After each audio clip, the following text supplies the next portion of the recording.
오늘은 레위기를 가지고 말씀을 나눌 텐데, 이 레위기서는 성막에서 수행되는 각종 제사 제도를 기록하고 있고, 또 거기에 따른 성결례들을 우리에게 보여주고 있습니다. 조금은 딱딱할 수 있고 또 지루할 수 있는 이 부분이지만, 오늘 이 성경을 가지고 하나님께서 우리를 어떻게 거룩하게 만드셨는지 답을 내는 그런 시간이 되었으면 좋겠습니다. 레위기서는 1장에서 16장까지 제사법을 기록하고 있고, 17장에서 27장까지는 성결법과 절기들을 기록하고 있습니다. 이 땅의 재앙 가운데, 저주 가운데 빠지고 있는 우리 인생을 살고 있는 인간들이 어떻게 하나님 앞에서 이 죄를 사함받고 또 하나님과 함께 할 수 있는지 정결하게 되는 법을 알려주는 그런 성경인 것이죠. 비록 레위기에 소개되어 있는 제사법이나 또 피를 흘리는 것들은, 또 각종 제도들은 오늘날 지켜지고 있지는 않습니다. 하지만 너희는 거룩하라, 이는 나 여호와 너희의 하나님이 거룩함이니라, 이 말씀은 현대의 신앙생활을 살고 있는 우리들에게도 똑같이 적용되고 또 우리가 누려야 될 축복일 것입니다. 그래서 어떻게 하면 우리가 하나님의 자녀로서 이 신분과 권세를 누리고 이 어두운 세상 속에서 거룩한 백성으로 살아갈 수 있을지, 크게 두 가지로 살펴보도록 하겠습니다. 첫 번째입니다. 하나님께 나아가는 삶입니다. 하나님께 나아가는 삶입니다. 레위기에는 총 5개의 제사가 나옵니다. 우리는 죄를 지을 수밖에 없는 본질상 진노의 자녀로서 하나님께 나아갈 수 없는 존재입니다. 그래서 하나님께서 이 죄 문제를 해결할 수 있는 제사를 허락하신 것이죠. 그중 첫 번째가 레위기 1장에 소개되는 번제입니다. 번제는 제물을 불태워서 향기를 올리는 제사입니다.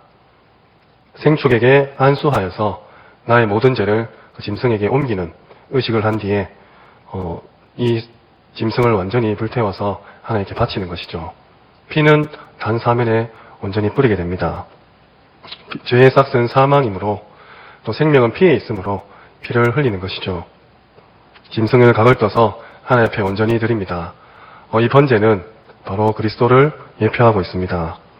그리스도는 우리의 모든 죄를 다 뒤집어 쓰시고 우리를 대신하여서 죽음을 당하신 것이죠. 온전한 제물로 드려졌습니다. 히브리서 9장 11절에서 14절의 말씀을 보면 오직 자기의 피로 영원한 속죄를 이룬다고 기록되어 있습니다. 그래서 우리로 하여금 강번의 성소로 나갈 수 있는 그런 담력을 얻게 하시는 것이죠. 또한 디모데후서 4장 6절에는 바울이 이와 같이 고백합니다.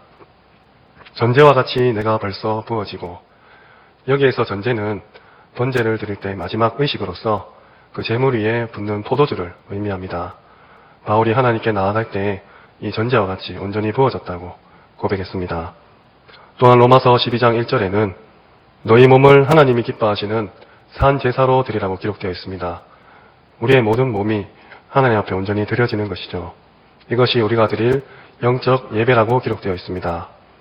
우리는 하나님께 나갈 수 없는 비천한 존재지만 오직 그리스도 언약을 붙잡고 그의 피의 대속하심을 따라서 하나님께 나아갈 수 있습니다. 이것이 우리에게 주신 신분이요, 특권이죠. 그래서 오늘도 우리는 그리스도를 붙잡고 하나님께 나아감으로 거룩한 백성이 될 수 있는 것입니다. 다음으로 소제입니다. 소제는 피 없는 제사입니다. 그래서 피 있는 제사 위에 함께 드릴 수 있었습니다. 바로 곡식을 바치는 제사이죠. 레위기 2장 11절에 누룩과 꿀은 넣지 말라고 기록되어 있습니다. 죄와 세상의 유혹은 하나님께 가져가는 것이 아니란 말씀이죠. 그리고 이어서 13절에는 소금을 쳐라고 기록되어 있습니다.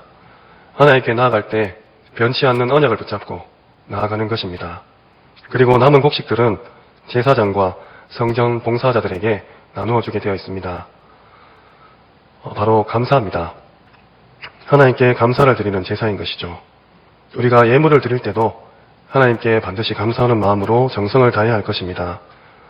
고린도후서 9장 3절에서 11절 말씀에 보면 바울은 고린도 교회에 헌금하는 것을 위해서 사람을 따로 보내어 준비하도록 만들었습니다. 이 이유는 부끄러움을 당하지 않게 하기 위해서 그렇게 했다고 기록되어 있습니다. 우리가 준비하는 헌금이 참 헌금이라는 뜻이죠. 하나님께서는 즐겨내시는 자를 사랑한다고 기록되어 있습니다. 그리고 그것은 우리로 하여금 경제적인 축복도 넘치게 받게 하기 위함이라고 분명히 기록되어 있습니다. 바울은 하나님께 나아가는 모든 자들에게 헌금을 가르쳤습니다. 우리 예배의 한 부분이기 때문이죠. 헌금은 우리의 경제력이 회복되는 시간입니다. 그러므로 간절히 기도하면서 정성껏 해야 되는 것이죠. 이 말씀은 많이 해라, 무조건 해라, 넘치도록 해라 이런 말씀은 아닙니다. 억지로나 인색함으로 하지 말고 정말 마음 중심으로 하라는 말씀이죠. 빌립보서 4장 19절에 나의 하나님 그리스도 예수 안에서 영광 가운데 그 풍성한 대로 너희 모든 쓸 것을 채우시리라. 이 말씀은 우리가 모두 다 잘 알고 있는 성경 말씀입니다. 하지만 이 앞전 구절을 살펴보면 16절에서 18절에 빌립보 교회가 바울이 개척을 시작하면서부터 선교헌금을 낸 것을 알 수 있습니다. 바울이 데살로니가에 있을 때에도 빌립보 교회는 헌금을 했고 또 에바브로 디도 편에도 너희가 준 것을 받았다고 기록되어 있습니다. 바울은 이것을 받으실 만한 향기로운 재물, 곧 소재물이라고 기록하고 있습니다. 우리의 필요를 채우시는 하나님이 나의 동기나 야망을 채우시는 것이 아니라 우리가 참된 헌금을 회복할 때에 현장에 필요한 모든 경제력도 회복한다는 말씀이시죠.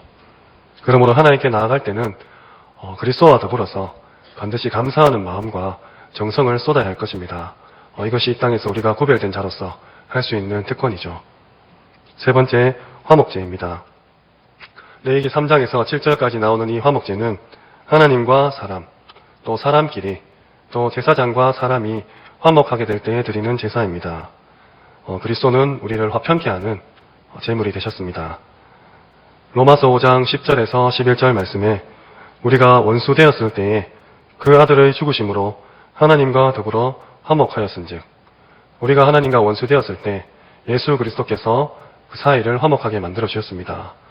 이뿐 아니라 하나님 안에서 또한 즐거워하느니라. 우리가 하나님과 화목함으로 하나님 안에서 즐거움을, 기쁨을, 감사를 누린다는 말씀이죠. 에베소서 2장 11절에서 18절, 또 골로새서 1장 20절에서 22절 말씀에도 예수 그리스도는 화목제물로 등장하십니다.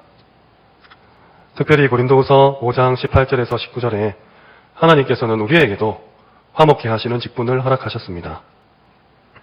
그리스도로 말미암아 우리를 자기와 화목하게 하시고 또 우리에게 화목하게 하는 직책을 주셨으니 저희의 죄를 저희에게 돌리지 아니하시고 화목하게 하는 말씀을 우리에게 부탁하셨느니라 라고 기록되어 있습니다. 지금 이 시간 또 이번 한 주간 마음속에 인간관계로 갈등 가지신 분은 이 약속 붙잡고 그리스도로 말미암아서 화목하셔야 됩니다. 도저히 용서할 수 없는 그런 잘못을 저지르는 지체가 또 성도가 있습니까? 하나님께서는 그보다 훨씬 심한 우리들을 화목케 하셨습니다.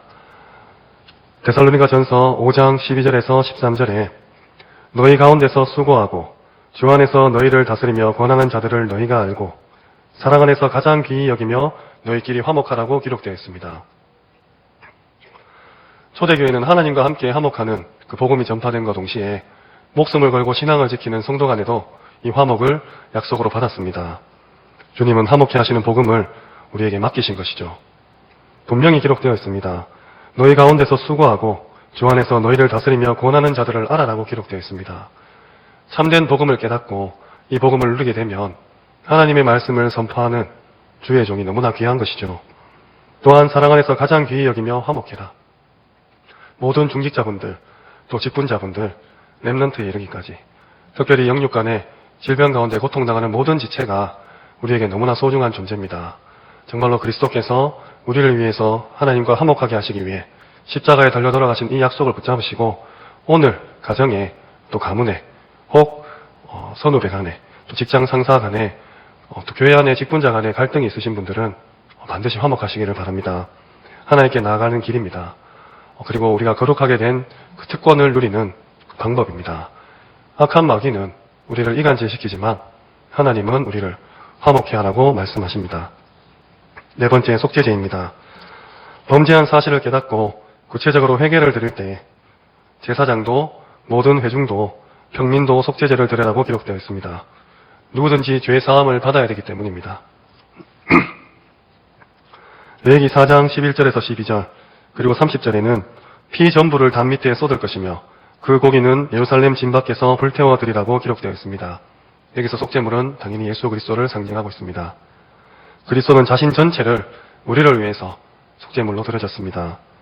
히브리서 13장 11절에서 13절 말씀에 속죄제는 주님의 십자가의 희생이라고 기록되어 있습니다. 이는 죄를 위한 짐승의 피는 대제사장이 가지고 성소에 들어가고 그 육체는 영문 밖에서 불사름이니라. 속죄제이죠. 그러므로 예수도 자기 피로서 백성을 거룩하게 하려고 성문 밖에서 고난을 받느니라. 그런즉 우리도 그 치욕을 짊어지고 영문 밖으로 그에게 나아가자 라고 기록되어 있습니다. 그리스도께서는 정말로 성 밖에서 많은 고난을 당하셨습니다. 우리 또한 교회 밖에서 이단 시비로 또 예수를 믿는 사실 때문에 많은 핍박과 손가락질을 굳이 당하지 않더라도 마음속으로 그런 억눌림들이 있을 것입니다. 오늘 이 십자가를 지고 담대히 나아가라고 기록되어 있습니다. 히브리서 9장 11절에서 16절 말씀에 주님이 우리의 영원한 속죄물이 되셨습니다. 그리고 단번에 완성하셨습니다. 그러기에 우리는 하나님께 마음껏 나아가시고 이 현장에 하나님이 살아계심도 마음껏 나타낼 수 있는 것입니다. 에베소서 1장 7절에 우리가 그 피로 구속, 곧 죄사함을 받은 의인이기 때문입니다. 현장은 모든 불신자들이 타락하고 범죄하고 하나님이 없다고 소리치고 있는 이때에 하나님이 거룩한 우리를 구별시켜서 현장에 파송하시는 겁니다. 로마서 10장 13절에 누구든지 그리스도 이름을 부른 자는 구원을 받는다고 기록되어 있습니다. 이 영적 문제 심각한 이 현장에, 이 시대에 누구든지 그리스도 이름을 부를 수 있도록 우리가 심부름하는 것입니다.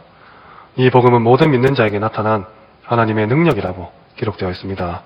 불신자는 돈이, 명예가, 인기와 권력이 능력인 줄 알고 있지만 우리는 하나님을 믿는 그 믿음이 참된 능력임을 알고 있습니다. 그래서 오늘도 정말로 그리스도의 그 피를 붙잡고 현장에서 승리할 수 있는 것이죠. 마지막 5번째 속건제입니다. 레위기 5장에서 6장에 나오는 제사로 11조, 즉 첫 번째 드릴 예물을 하나님 앞에서 떼어 먹었을 때 혹은 남의 것을 훔치거나 부지중에 오살했을 때 드리는 제사입니다. 레위기 5장 15절에서 16절에 여호와의 성물에 그릇을 범했을 때, 또 레위기 6장 1절에서 7절에 여호와께 신실치 못해서 범죄할 때 속건제를 드립니다. 예를 들어 남을 속이거나 도둑질하거나 착취하거나 거짓 맹세로 빼앗은 것들을 본래의 물건에 5분의 1을 더하여서 갚고 드리는 제사입니다. 120%를 변상하는 것이죠. 주님께서 우리를 대속해서 변상하신 이 변상으로 적용할 수 있을 것입니다. 베드로전서 3장 18절에 주님이 한번 몸을 들이심으로 대속하셨다고 기록되어 있습니다. 그래서 우리는 그 사랑에 감사함으로 우리의 잘못을 회개해야 될 것입니다. 제대로 해결하기 위해서 요한일서 1장 9절에 자기의 죄를 자백하라고 기록되어 있습니다. 하나님 앞에 우리의 죄를 고백하면 이쁘시고 의로우신 하나님께서 모든 불의에서 우리를 깨끗하게 하신다고 기록되어 있습니다. 또한 누가복음 19장 1절에 10절의 삭개오처럼 모든 그릇한 재산들을 다 변상하고 하나님 앞에 나가야 됩니다. 우리가 복음을 누린다, 하나님의 자녀다, 또는 렘넌트다 하면서 마음껏 죄를 짓고 방종하는 모습이 때로는 나타나기도 합니다. 복음을 남용해서는 안 되는 것이죠. 우리가 반드시 죄가 있다면 하나님께 자복해야 됩니다. 무조건 죄를 해결하고 슬픔 가운데 있으라는 말이 아닙니다. 하나님께서 우리를 그리스도를 말미암아 구속하시고 점차 성화시키셔서 각인 뿌리 체질을 온전히 바꾸실 터인데 순간순간 옛 체질, 본진상 진노의 자녀의 그 체질로 속을 때는 하나님께 회개를 하라는 말씀이죠. 우리가 정말로 하나님 앞에 회개를 함으로 거룩한 백성, 구별된 백성이 될 수 있는 것입니다. 이처럼 우리는 오직 그리스도로 하나님께 나아갈 수 있습니다. 또한 참된 감사와 정성으로 하나님께 나아갈 수 있습니다. 그리고 모든 사람과 화목함으로 하나님께 나아갈 수 있고 또 우리의 죄를 자복하고 회개함으로 하나님께 나아갈 수 있습니다. 하나님께서는 우리를 사랑하시고 우리를 기뻐 받으시사 우리를 거룩한 백성으로 인치시고 구별하여서 이 세상 살릴 힘을 주실 것입니다. 이것이 레위기에 나타난 5가지 제사의 의미입니다. 두 번째입니다.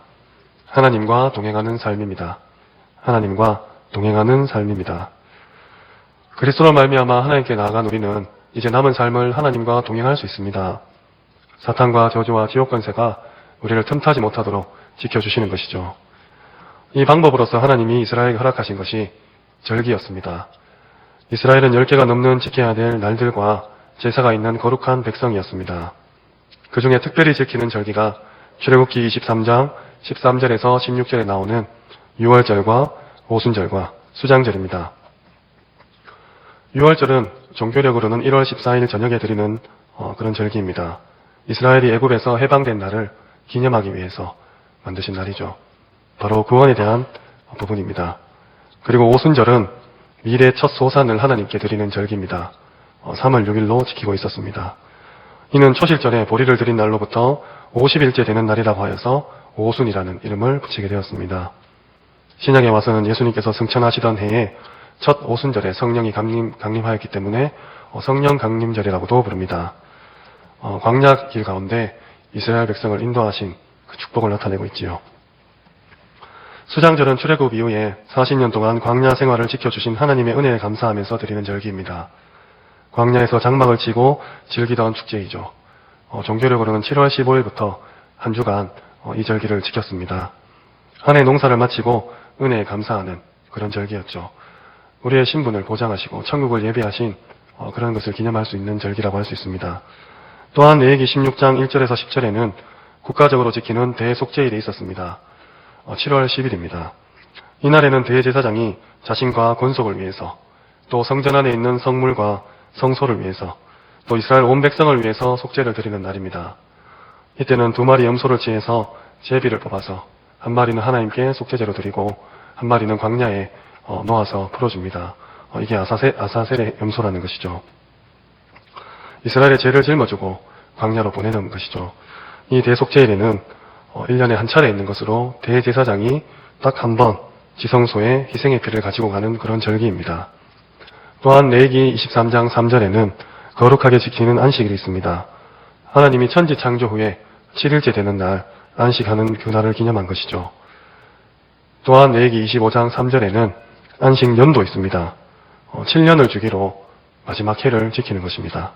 1년 동안 경작을 멈추고 스스로 자란 소생물들을 가난한 자들이 먹게, 또 들짐승들이 먹게 남겨두는 해입니다. 또한 채무자는 빚을 1년 동안 면제해 주었습니다. 레위기 25장 8절에는 희년이 있습니다. 7번째 안식년 다음 해인, 그러니까 50년 만에 한 번씩 지키는 절기로서 하나님이 이 땅의 주인임을 인식시키고 가난한 자를 구제하며 자유와 해방의 기쁨을 누리도록 한 절기입니다. 이스라엘은 이렇게 많은 절기들이 있었습니다. 우리 또한 특별한 절기는 아니지만 이렇게 많이 교회에 오게 됩니다. 주일은 주일 예배로서, 월요일은 권찰회로서, 화요일은 집회, 수요일은 수요예배, 목요일은 목요 캠프, 금요일은 전도학교, 토요일은 핵심, 주일은 또 주일 예배, 매일 교회에 오게 됩니다.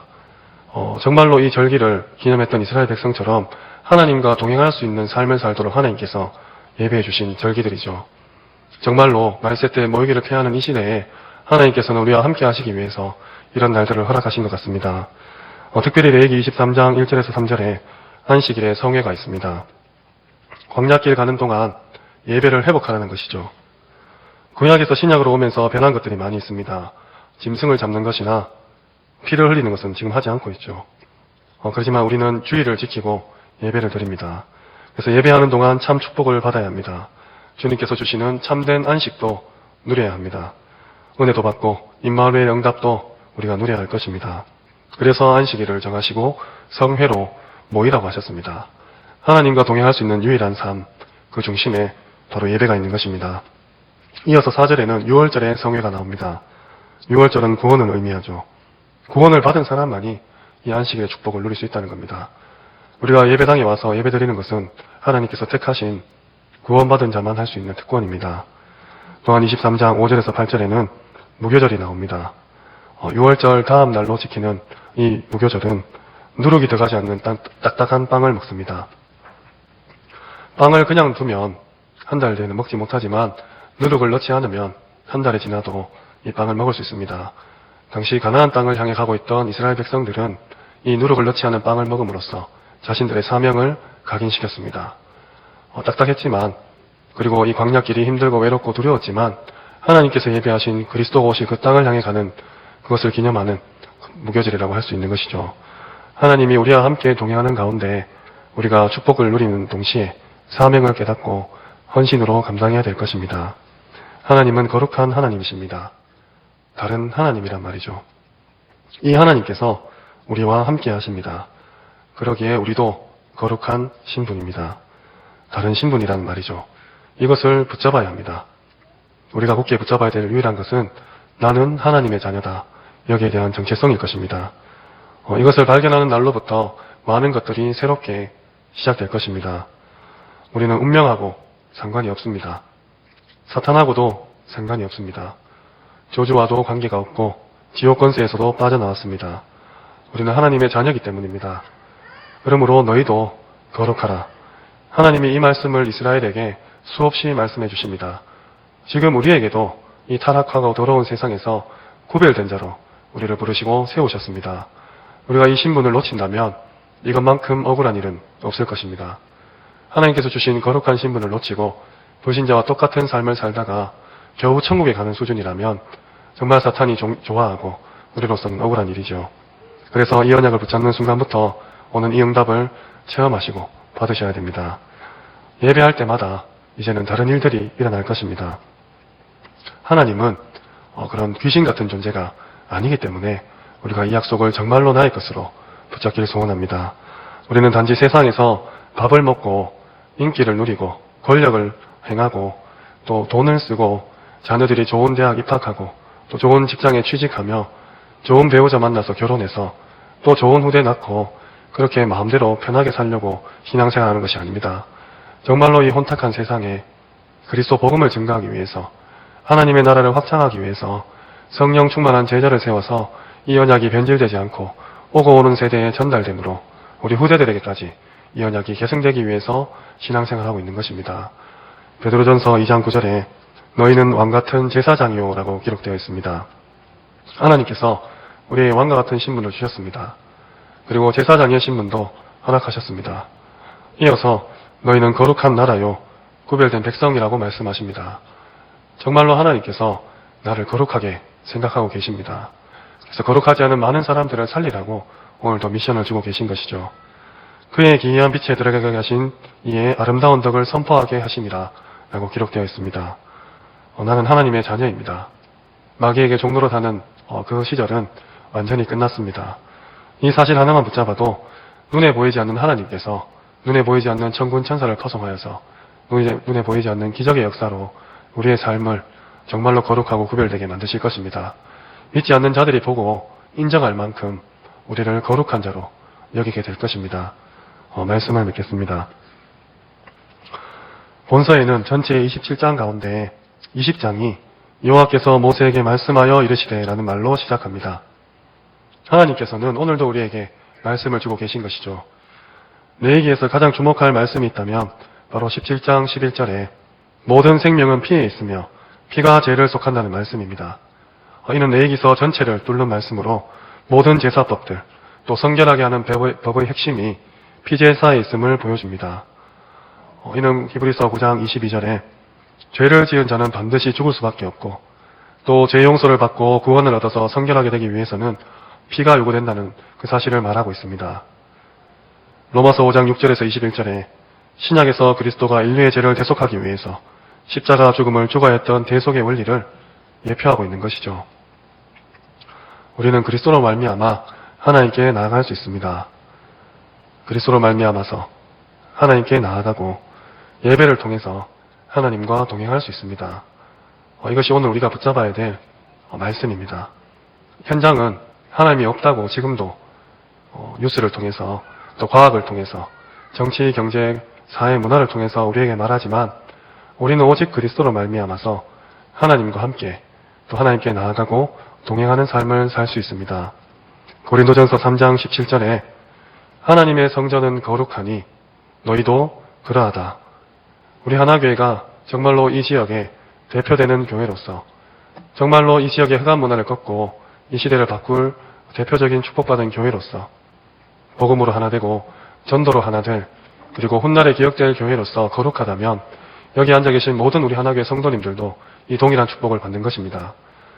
교회가 누리는 축복을 우리 자신도 현장에서 지교의 사역을 통해서 누리고 가정에서 우리 후대에게 언약을 전달하고 가문 복음화로서 누리며 계신 분야 또 지역 나아가서 이 시대를 하나님 앞에 거룩하게 만드는 그 사명을 받았다는 말입니다. 이 지구는 악한 사탄 손에 이미 붙들려 있습니다. 세상신, 세상 임금이 이 세상을 관장하고 있다고 기록되어 있습니다. 당연히 우리하고는 맞지 않는 것이죠. 여기에서 혼란을 느끼는 것이 아니라 하나님께서 이 흑암 지구에 나를 특수 요원으로 보내셔서 하나님의 나라를 확장하게 하려고 나를 보내셨구나, 이 사실을 믿는 것입니다. 그래서 계시록 20장 6절에 거룩한 우리들은 하나님과 그리스도의 제사장이 되어 천년 동안 그리스도와 더불어 왕노릇하리라, 이 말씀이 계신 모든 현장에, 모든 만남에, 가문과 가정에, 또 지역과 분야, 이 시대에 증거되어야 될 것입니다. 정말로 하나님과 함께 왕노릇하는 그 축복을 마음껏 누리셔야 될 것입니다.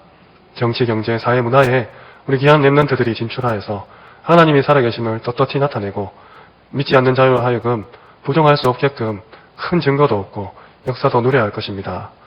정말 구약의 렘넌트들이 하나님이 살아계심을 증거했던 것처럼 심지어 믿지 않는 왕들이 너희 하나님이 정말로 유일하신 하나님이고 그리고 정말로 하나님께서 살아계심이 이 땅에 증거된다고 고백한 그 고백이 우리의 지금 이 현 시대에서 나타날 줄 믿습니다. 한 주간 재앙 가득한 현장에서 영적 문제에 가득한 이 시대에 구별된 거룩한 신부님을 확인하시고 오직 그리스도와 오직 하나님의 나라와 오직 성령의 충만함을 평생의 답으로 붙잡고 참 복음, 참 전도를 회복하는 한 주간이 되시기를 주님의 이름으로